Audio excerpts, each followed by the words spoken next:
Hello, my name is Ben and welcome to What Can It Earn, a series where I play 25 battles in World of Tanks Console Edition in a particular tank and share with you the highlights of those battles, followed by a short summary of my silver earnings in those games. I've tracked all my battle data across those 25 games, all solo battles with no ops turned on, and will give you a summary of the most interesting parts at the end of this video. Premium tanks in World of Tanks are a great way to make loads of silver, and this series is aimed to help people to know the difference in silver earnings for different premium tanks, as well as sharing with you an awesome compilation of highlights from those games. So today we're looking at the mighty Panzer 5.4, also affectionately known as the Rampanzer. This is a great tier 5 rare medium German tank that boasts a whopping 870 hit points, good frontal armor and great top speed for its weight, making it an excellent ramming tank. It's let down somewhat by its subpar penetration, poor gun depression and its low agility, but as you'll see in these highlights, that doesn't really hinder it very much.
So welcome back, hopefully you enjoyed those highlights. Now it's time to have a little look at those silver earnings. Now make sure you keep in mind that these earnings are going to differ depending on your skill level in this tank relative to my own. So if you think you're a bit better than I am in this tank, you can expect to make a bit more, and if you think you're not quite as good, you'll probably make a little bit less. I've tried to be completely honest. I've kept the amazing games, I've kept the terrible derpy fail games where I did 200 damage, so I think that should all balance out pretty nicely and give us some pretty useful data to have a look at. So let's jump in. So as you might expect, the Panzer IV made exceptionally good silver for its tier, which is hardly surprising considering what a beast of a tank this is.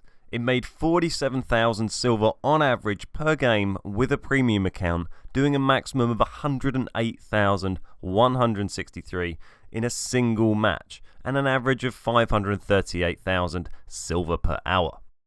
Its average damage was 1,339, average base XP just shy of 1,200, and it pulled in a 68% win rate. Now that silver per game puts it on par with the E25, a tier 7 premium tank, and only a little behind the SU-122-44, another tier 7 tank. I even managed to do more damage per game in the Rampanzer than I did in the E25. The highest single round for the Panzer IV beat both of those previously mentioned tier 7 vehicles, and due to the shorter nature of lower tier battles, and the fact that the Rampanzer is normally just driving headlong into the fray, constantly wrecking tanks and doing damage, the silver per hour for the Rampanzer was actually 80,000 more than either of those vehicles, putting it almost on par with the IS-6, higher than the Freedom, and a little bit below the Jagdtiger 88 for silver per hour. The only other tier 5 tank that I've checked so far has been the T25, which made around 10,000 less silver per game than the Panzer IV. So how was my battle performance over these 25 games? Well, I managed just shy of 1,200 damage per game with 2.7 kills per game and a 68% win rate. This puts me a decent chunk above my overall stats for this tank and around double the damage and kills that the average player in World of Tanks does in this tank, so I'm obviously very pleased with that. It's probably the strongest performance I've had in any of the tanks I've tested, and that's due to a combination of luck, skill, and the fact that this tank is the most OP tank for its tier that I've ever used. Let's just run through some of the ridiculous things it accomplished. Over those 25 games it got 67 kills, 27 more than its next closest rival for kills, the E25. The most damage in a single game was 3,006, more than I managed in the SU-122-44 or the E25 in a single game. Since that particular match was only 4 minutes and 55 seconds long, it actually managed to do the third highest silver per hour individual game out of all of the several hundred battles I've played across several tanks for this series. That game was only eclipsed in silver efficiency by one round I had in the Jagdtiger 88 and one round I had in the IS-6.